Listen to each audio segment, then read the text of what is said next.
வணக்கம். இன்றைய பார்வை உங்களை வரவேற்றுக் கொள்கிறது.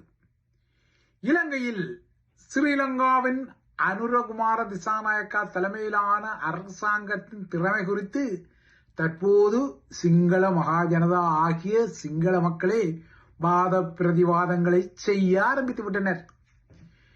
இந்த வாத பிரதிவாதங்கள் தமது திறமை மீது வருவதால் வேறு வழியின்றி அரசாங்கமும் அடுத்தடுத்து சில துரித நகர்வுகளை எடுக்க தலைப்படுகின்றது. அந்த வகையில் QR திட்டத்திற்கு பின்னரான இன்னொரு அதிரடி நகர்வாக நாளை மார்ச் மாதம் 18 புதன்கிழமை முதல் மறு அறிவித்தல் வரை இலங்கை தீவில் ஒவ்வொரு புதன்கிழமையும் அரச விடுமுறை என்ற பிரகடனம் வந்துள்ளது.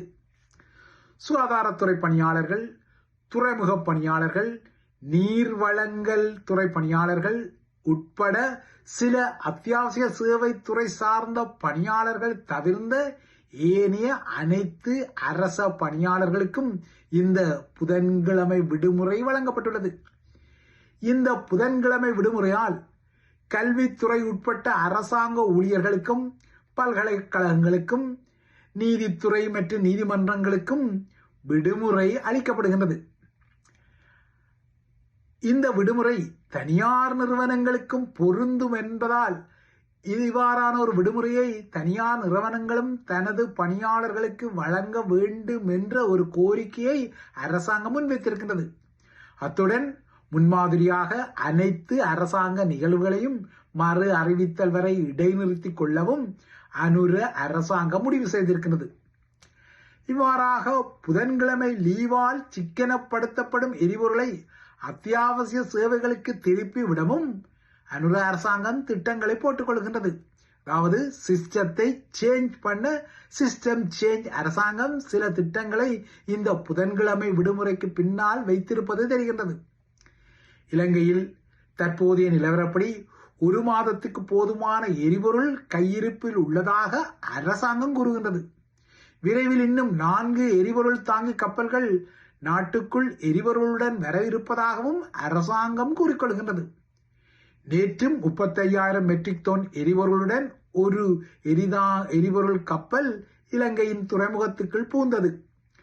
அனுரகுமார திசாநாயக்கா இப்போது நெருக்கடி கால குழுக்களுக்காக தனது தளபதிகளை களமிறக்குகின்றார். பிரதமர் ஹரணி அமரசூரியா தலைமையில் ஒரு குழு, அமைச்சர் விஜிதஹேர தலைமையில் இன்னொரு குழு, அத்தியாவசிய பொருட்களின் விநியோக கண்காணிப்புக்கென அமைச்சர் விமல் ரத்நாயக்கா தலைமையில் பிரதான ஒரு குழு, சமூக வசதிகளை கவனித்துக் கொள்ள அமைச்சர் உபாலி பனிலகே தலைமையில் உபரி குழு என குழுக்கள் களமிறக்கப்படுகின்றன. ஆனால் ஒரு வாரத்தின் நடுவில் வரும் புதன்கிழமைகளில் இவ்வாறு மறு அறிவித்தல் வரை விடுமுறையை வழங்கிக் கொண்டால் எரிபொருள் பாவனை நினைப்பது போல குறைவடையுமா, இதனால் எரிபொருள் சிக்கனம் வருமா என்பதில் ஒரு தொழில்நுட்ப சிக்கலுக்குரிய வினா இருக்கத்தான் செய்கின்றது. அதாவது வார நடுவில் புதன்கிழமை விடுமுறையை வழங்கிக் கொள்வதை விட வார இறுதி நாட்களுக்கு முன்னர் வெள்ளிக்கிழமை கொடுத்தால் வாரத்தில் 4 நாட்களுக்கு தொடர்ச்சியான பணி, 3 நாட்களுக்கு விடுமுறை என்ற அடிப்படையில் போக்குவரத்து துறை உட்பட்ட துறைகளும் எரிபொருளை சிக்கனமாக்க வழி பிறக்குமே என்ற வகையில் சில முணுமுணுப்புகளை வைக்கத்தான் செய்கின்றார்கள் சிலர்.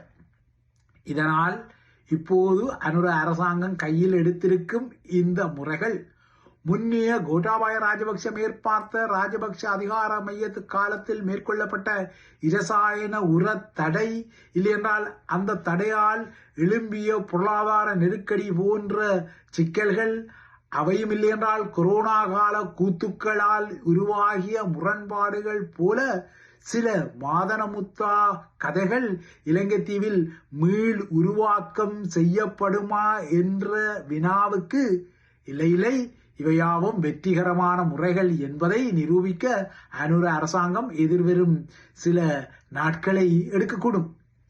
சிங்கள மக்களின் பிரபலமான நாடோடி கதைகளில் ஒன்றாக மாதனமுத்தா கதை இருப்பது நீங்கள் அறிந்த விடயம்.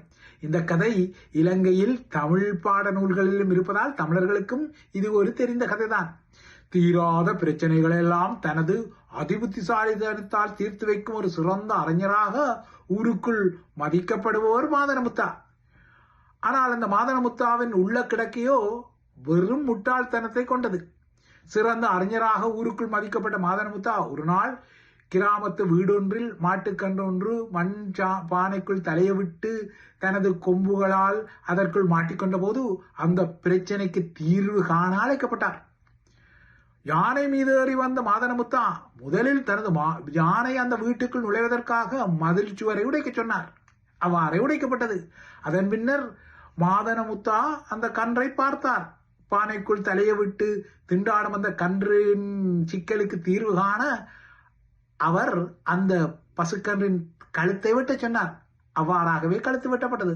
அதன் பின்னர் வெட்டப்பட்ட தலை பானைக்குள் கிடந்தது. அதன் பின்னர் அந்த மண்பானையை அவர் உடைக்க சொன்னார். அவரது ஆலோசனைப்படி மண்பானை உடைக்கப்பட்டு வெட்டப்பட்ட தலை எடுக்கப்பட்டது. இந்த தீர்வு கண்டு ஊராரெல்லாம் மெச்சு கொண்டார்கள். கரகோலசங்களை ஒழிப்பிக் கொண்டார்கள். மாதனமுத்தா தான் சிறந்த அறிவாளி என பாராட்டி கொண்டார்கள்.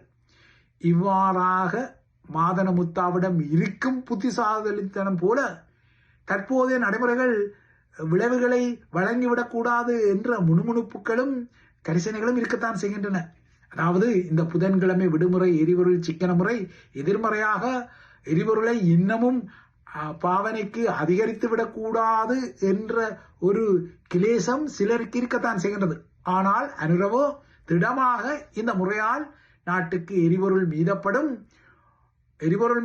அதே வேளை நாட்டின் பொருளாதாரம் வளம் பெறும், அத்தியாவசிய சேவைகள் உறுதிப்படும், சக்தி வளம் திறமையாக முகாமைத்துவம் செய்யப்படும் என அடுக்கடுக்கான உறுதிமொழிகளை வழங்க தலைப்படுகின்றார். அதற்கான ஆய்வுகளையும் அவர் அதிகாரிகள் மூலமாக செய்து வருகின்றார். ஆனால் இலங்கை தீவை பொறுத்தவரை மத்திய கிழக்கு போரின் இந்த தாக்கங்கள் நீண்ட காலத்துக்கு எதிரொலிக்க கூடும். இன்றைய போரின் 17ஆம் நாளில் இந்த போர் தனிவடைவதற்கான எந்த ஒரு அறிகுறிகளும் தெரியவில்லை. இன்றும் ஐக்கிய அமீரகத்தின் மீது தாக்குதல்கள் நடத்தப்பட்டன. எண்ணெய் முனையங்கள் ஈரானால் குறிவைக்கப்பட்டன. ஹோர்முஸ் நீரிணைக்கு அப்பால் ஓமான் வளைகுடாவில் நின்ற ஒரு எண்ணெய் தாங்கி கப்பலும் இன்று அதிகாலை தாக்கப்பட்டது. ஆகையால் மத்திய கிழக்கில் உள்ள எண்ணெய் உற்பத்தி மற்றும் விநியோக நிலையங்களை ஈரான் தொடர்ந்தும் குறிவைத்து அடிப்பதால் மத்திய கிழக்கின் எண்ணெய் உற்பத்தியும் அதன் விநியோகமும் தொடர்ந்தும் சீர்குலைந்துதான் உள்ளது. இதனால் இந்த பிரச்சனை நீண்ட நாட்களுக்கு தொடரப்போவது இப்போதைக்கு தெரிகின்றது. இவ்வாறு ஒரு நிலைமை இருந்தால் அது இலங்கையின் பொருளாதாரத்துக்கு கடுமையான அச்சுறுத்தலையும் அபாயகரமான ஒரு பின்னடைவையும் உருவாக்கும் என்பதும் புரிதலுக்குரியது. ஏனென்றால் தற்போது உலக சந்தையில் எரிபொருளை அதிகரித்துவிட்டது. ஆகையால் எரிபொருளின் இந்த விலையேற்றத்தால் இலங்கை இறக்குமதி செய்யும் எரிபொருளுக்கு அதிகரித்த டொலரில் கட்டணத்தை செலுத்த வேண்டும். ஆகையால் இறக்குமதிகளுக்கு அதிகரித்த செலவீனம் இருக்கின்றது. அதாவது டொலர் அதிகமாக தேவைப்படும். இதற்கு மறுமுறமாக ஏற்றுமதி குறைவடைகிறது. ஏற்றுமதி குறைவடைவதால் ஏற்றுமதியின் வருமானம் தேய்வடைகின்றது. இதற்கு அப்பால் இன்னொரு பாதகமாக மத்திய கிழக்கில் பணியாற்றும் இலங்கை தொழிலாளர்களிலிருந்து வரும் பணவரவில் சரிவு ஏற்பட்டிருக்கின்றது. மத்திய கிழக்கில் உள்ள தொழிலாளர்களே தாம்போக வழி இல்லாமல் திணறிக்கொள்ளும் போது அவர்கள் உழைத்து அந்த பணத்தை இலங்கைக்கு அனுப்புவது என்பது இப்போதைக்கு சாத்தியமில்லை. மாறாக அவர்களை நாட்டுக்குள் அழைப்பதற்கான சவால்கள் தான் அரசாங்கத்துக்கு எஞ்சியுள்ளது. இதற்கு அப்பால் சுற்றுலா வருமானமும் அடி வாங்கிவிட்டது. இவ்வாறாக ஒன்றன் பின் ஒன்றாக திரள்வடையும் பல பிரச்சனைகள் நிச்சயமாக ஸ்ரீலங்காவின் அந்நிய செலாவணி கையிருப்பை குறைக்கும் என்பதால் கொழும்பிலிருந்து பல்லாயிரக்கணக்கான கிலோமீட்டர்களுக்கு அப்பால் உள்ள வாஷிங்டன் என்ற உலகின் முக்கியமான அதிகார மையத்தில் இருந்து டொனால்ட் ட்ரம்ப் என்ற மனிதர் தீர்மானிக்க கூடிய ஈரான் மீதான இந்த போரின் கால அளவுதான் இலங்கையில் அருண்குமார திசாநாயக்கா போன்ற ஆட்சியாளர்களுக்கும் ஒரு விளைவுகளை வழங்கக்கூடும். ஏனென்றால் இலங்கை பொருளாதாரத்துக்கு ஒட்சிசனை வழங்கிக் கொள்வதா அல்லது சேடம் இழுப்பை வழங்கிக் கொள்வதா என்பதை ட்ரம்பின் நகர்வுகள் தீர்மானிக்கும். குறிப்பாக இந்த போர் எப்போது முடிவுக்கு வரும் என்ற விடயத்தில் தான் இலங்கையின் பொருளாதாரத்துக்கும் ஒரு தீர்வு உள்ளது. ட்ரம்பை பொறுத்தவரை இந்த போர் அதிகம் இழுபட்டு செல்லாது விரைவில் முடிவுக்கு வரும் என சொல்லிக் கொள்கின்றார். ஆனால் போர்க்கள நிலவரங்களின் இன்றைய 14ஆம் நாளை பார்க்கும் போது அதற்கு சாத்தியமில்லை. என்றால் மாறி மாறி தாக்குதல்கள் இடம்பெற்று வருகின்றன.